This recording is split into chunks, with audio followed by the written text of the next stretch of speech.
of Vermont, we defy all the world. Then cheer, cheer. Well, it's officially the last day of 2020.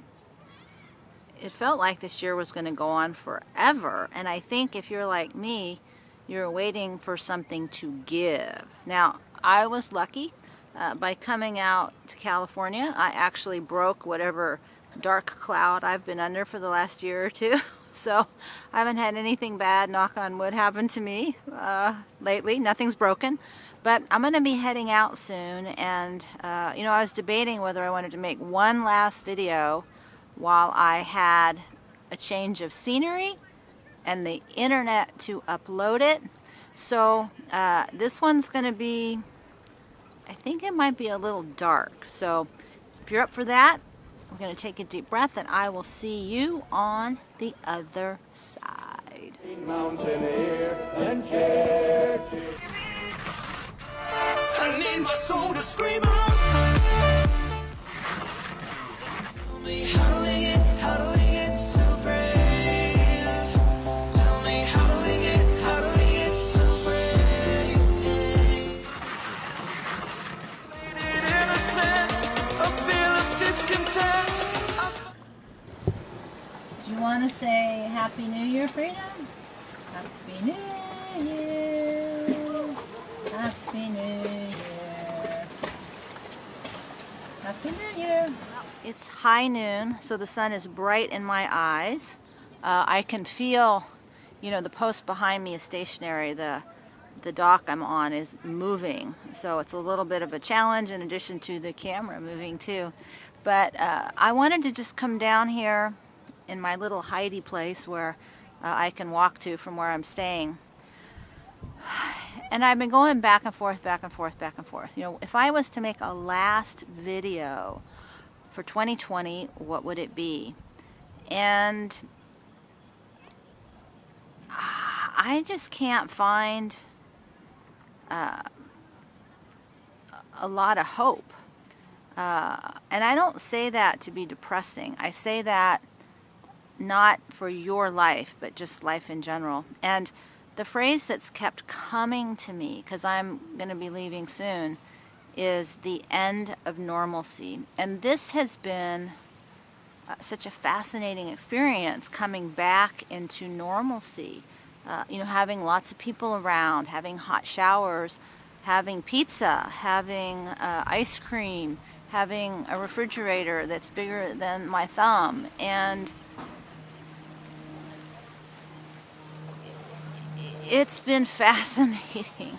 And I'm nervous about going back. I'm not going to lie. I'm nervous about going back. It's cold. It's dark. I have no idea what's going on inside my horse trailer.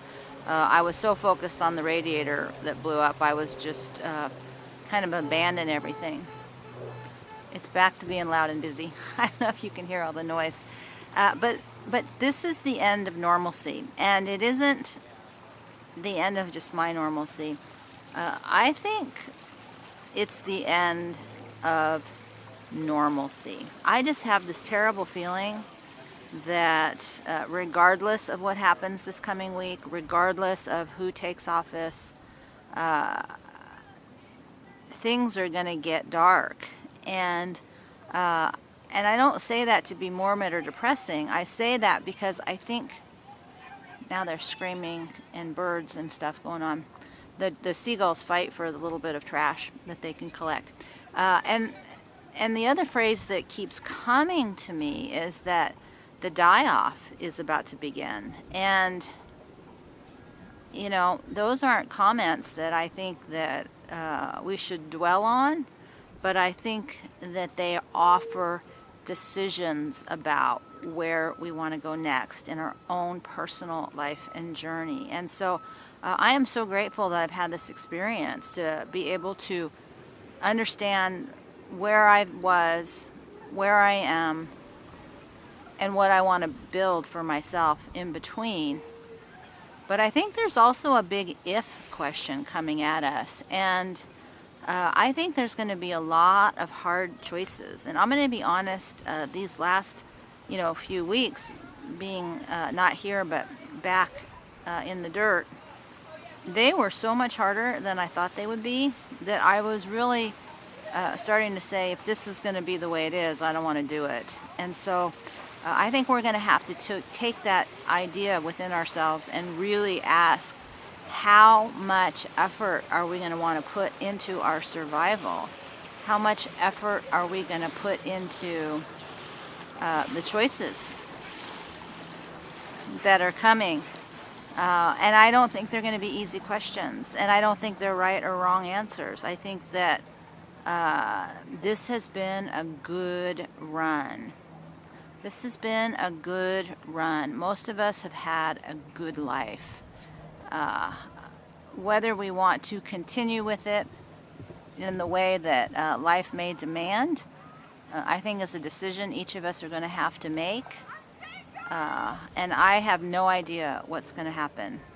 And the reason I decided to come out here and make this is that I just have this terrible feeling. And so I wanted to just document one more time kind of my last thoughts.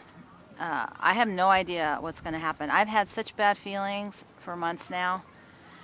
So many different kinds of completion that I just get nervous every time I embark on the next stage of this. And so I'm getting ready to drive again, so I'm back to being nervous. And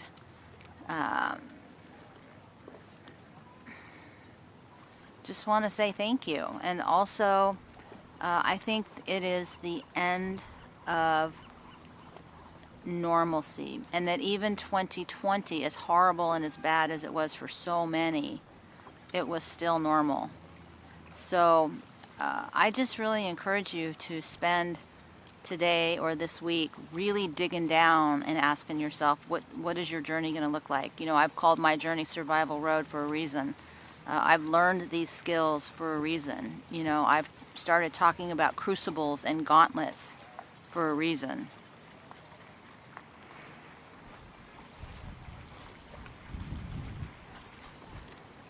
I don't know what's coming. I just know that it's the end of something and the beginning of something else. And we're all going to have to make that decision on which path, which road we're going to take. So I know I'm supposed to smile and say everything's going to be okay. I don't think it is. And I don't think it's bad to talk about it. I think that's sort of the thing that I've shied away from, is that I like what's real, and pretending like it's going to be okay if in my gut says it's not doesn't help me. I think looking in the mirror and seeing what the truth is does, because it's only when I'm honest with myself can I move forward, even when it's something I absolutely don't want to know, it's something I don't want to deal with. And I can tell you right now, what I see in the mirror and what I see on the road ahead, I don't want to deal with it. I don't want to experience it. And this is the end. This is the end of normalcy. So we're having pizza tonight. I'm going to really enjoy it, because not only for health reasons do I have to stop doing all these things, I'm pretty sure pizza is going to be one of those things that goes by the wayside. So I'm going to say take a deep breath. I'm going to say that this is going to be one roller coaster of a year. We thought last year was a roller coaster. I think this one's going to be wow. And the most important thing is, I hope I'm wrong. I hope I'm here next year telling you how fabulous 2021 was. That we rose up, that we took our power back, that we found peace on earth, and that goodwill towards men and women became a real thing. I want to be wrong, and I want that to be right. So deep breath, my friends. I don't know when I will be checking in with you, because I'm going back to the no electric, no Wi-Fi zone. And it's going to be so cold, I don't know how much of my day I'll have to spend doing these kinds of things. So with that, Happy New Year. Bless your 2020. Pray for your 2021. And we will see you next time.